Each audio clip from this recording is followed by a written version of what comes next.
Bonjour les enfants, alors je vous lis le premier chapitre de la tribu des préhistos qui a été écrit par Françoise Demar, illustré par Samuel Ribéron. Et je suis filmée par Sophie. Voici tous les personnages de l'histoire. Donc nous avons Pincevent, Oma, Grand-Père le Rouge, Roar, c'est le héros de l'histoire, Grand-Mère Altamira, Opa, Vénus, Bébé et Pierrette. Premier chapitre. La nouvelle grotte des préhistos. Roar n'est pas content. La nouvelle grotte que Opa a choisie est immense. On n'en voit pas le fond. Roar renifle en plissant le nez. En plus, elle sent une drôle d'odeur, cette grotte. Elle sent presque mauvais. En tout cas, elle n'a pas l'odeur de la caverne d'avant. Dis Oma, si on retournait dans notre toute petite grotte? Pas question. Une toute petite grotte pour une si grande famille, ce n'est plus possible. Roar s'avance au milieu de la grotte toute noire. Il se sent perdu. De l'eau glacée coule sur les parois. « J'ai froid » murmure Roar en frissonnant. Mais personne ne fait attention à lui. Pierrette, ravie, délimite un espace au sol avec des rangées de pierres. « Génial, c'est ici que je vais installer mon atelier de tailleur de cailloux. » Roar a envie de pleurer. Il se blottit dans un coin. Là, de grands trous sont creusés dans le sol. Ça sent la crotte et l'odeur des grands fauves. Roar écarquille les yeux. Sur les parois, il découvre des traces de griffes. Ah, des tigres à dents de sabre! Roar se met à trembler. Il lui semble qu'une ombre s'agite dans le noir, prête à bondir sur lui et à le dévorer. « Au secours, Opa! Au secours, Oma! Il faut rentrer chez nous! Ici, c'est une grotte de bêtes sauvages !» Tout à coup, tout s'illumine et l'ombre disparaît. Roar soupire de soulagement. Grand-Père le Rouge vient d'allumer un grand feu devant l'entrée de la grotte.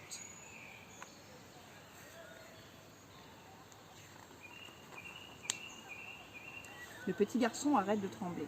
Il se sent rassuré. Avec le feu, les bêtes sauvages ne risquent pas de venir les attaquer.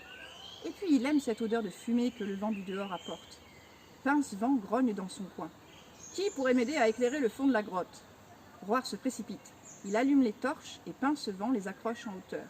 Les flammes tremblent dans le courant d'air. Mais Roar est content. Le noir a presque disparu. Pardon les enfants, il y a des moustiques. Au fond de la grotte, Vénus chante en faisant le grand lit de la tribu des préhistos. Tout à coup, Oma appelle. « Roar, apporte-moi mon mammouth sac !» Roar court vers elle. Il n'a plus froid. Pourtant, il sent encore dans son cou le vent d'hiver qui entre dans la grotte, tourne et virevolte comme s'il voulait tout visiter.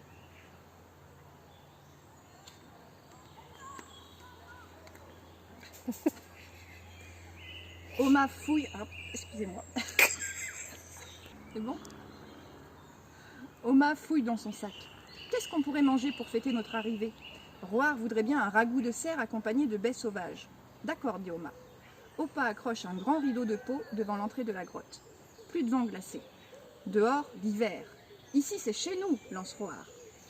Les torches flambent et ne tremblent plus. L'eau bout dans la marmite. Ça sent bon les herbes et les racines. Grand-mère Altamira a posé ses couleurs et ses pinceaux en poil de cerf sur une grande pierre plate. « Qu'est-ce que tu fais » demande Roar. « Je décore notre nouvelle caverne. Dis-moi, Roar, qu'est-ce que je dessine pour toi ?» Roar sourit. « Une surprise, c'est ce que je préfère. »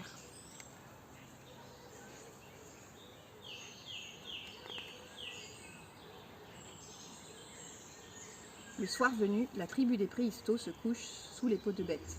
Le feu brûlera toute la nuit pour chasser les bêtes féroces.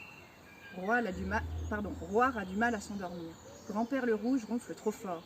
Les nouveaux dessins de grand-mère Altamira dansent à la lueur des flammes. Tout le monde dort. Opa, Oma, Pierrette, Pincevent et même Bébé. Roar sent le parfum de Vénus. Alors il se roule en boule et ferme les yeux. Il peut s'endormir. Il est chez lui à présent.